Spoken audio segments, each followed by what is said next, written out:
I finally beat Zone 3, so I'm gonna watch the replay now, and then I might highlight it just for posterity's sake.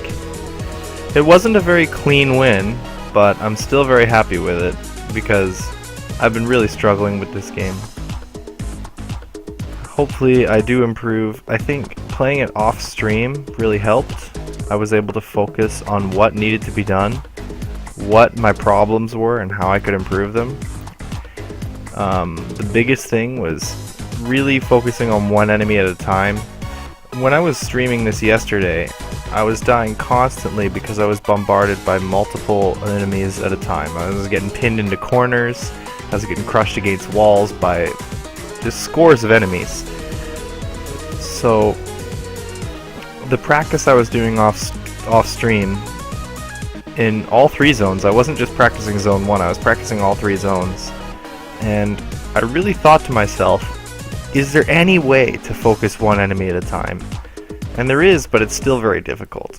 You can actually fish some enemies out of the range of other enemies and focus one at a time, or at least reduce the numbers that are attacking you at the same time. And that's what I did. Again, this isn't the cleanest win. This isn't what I'm not very happy with it, but this is the first time I've ever beaten Zone 3 ever, so I'm gonna watch the replay and hopefully learn from it and eventually manage to up my consistency using the same strategies that I did for this. I also got really lucky with a couple of drops, particularly the Obsidian Longsword helped me get through this. I also didn't go for any items particularly. I didn't go searching for coins or diamonds because I've unlocked everything, so I don't need diamonds. I just need to improve my consistency. And then after that I can look into score potential and speedrun potential. So it really is about looking at one enemy at a time, figuring out what patterns you need to do to get rid of that enemy to make yourself safe from being bombarded by many enemies at a time. Because if you can take out one enemy, that's one less that can pin you against a corner or pin you against the wall. So let's watch a replay here.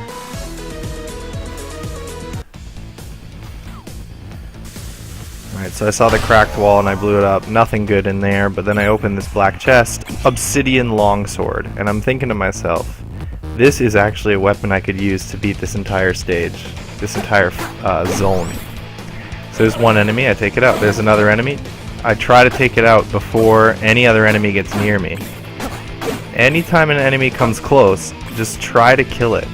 Try to manipulate its pattern so that it will die before a second, third, or fourth enemy comes to attack you.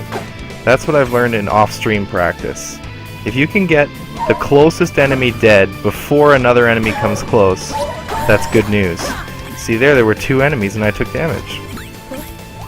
If I had focused the Ghast, that was the purple enemy chasing me, if I'd focused it sooner, it would have I would not taken damage.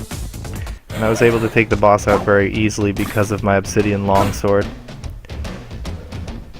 which is still doing a lot of damage. Now I have no bombs to look into this shop, so unfortunately I just have to surge on. And there's the bats. Just take out the enemies, the closest enemies that you can. Take out the nearest enemy with the most amount of safety as you can, and just head for the next floor. I'm not going for any search and rescue, no high score. My weapon is better than the weapon for sale, so just continue on. Just destroy the closest threat. That's the best thing I figured out, is the nearest threat. Ameliorate the nearest threat as soon as you can, and that will reduce the amount of chances that you'll be bombarded by multiple enemies. I had the lead boots and I thought the ice was going to drag me, and it didn't, so I lost my multiplier there. That reduces my damage from the Obsidian Longsword and makes this Black Knight really hard to kill, so I took some damage there and was reduced to no health. I jumped down the trapdoor just for some escape, and it took me into the boss. I already killed the boss, the mini-boss of the previous floor, so I was nervous here because I have no health, so I have to basically do this without getting hit.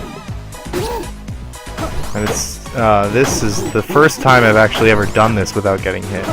even in practice, I've never actually managed to get through this without getting hit.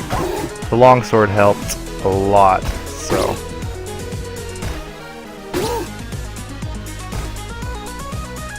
Yeah, without the longsword, I would have been screwed for this boss. This is the first time I've ever killed the conga boss without dying.